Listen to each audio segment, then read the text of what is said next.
ખબર નહોતી કે ભાભા આવું રે અગર મારે 60 કરી દે ના પાડ કાઢ એ 60 મને એ નો મેળાવ 60 નો મજા આવે આવું રે થાશે ભાઈ બાબા હું જાઉં છું ચા લેવા હાલો મારા વાલા ચા પીવા આવું રે થાશે કે પોતાના પાડકા નીકળશે ખબર નહોતી રે અમને આવું રે થાશે હે મારા વાલા આનંદ મોજમાં તો કેવું ઉનાળાની બહુ તડકાની ગરમી પડે છે બહારનું ન નીકળવું હો મારા વાલા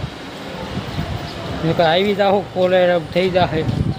પાણી પાણી પીવું ને આનંદમાં રહેવું મોજમાં રહેવું જે ખબર રે નહોતી અમને આવું રે થાશે કે પોતાના પાડકા નીકળશે હે મારા વાલા એવું રે એ તો જેને ઘા વાગ્યા હોય ને એને ખબર પડે અમારા ભાઈ બહેન એક કહે છે કે હા કાયલ હા એવું છે મારા વાલા બાકી તો હું હાલો જય દ્વારકા જઈશ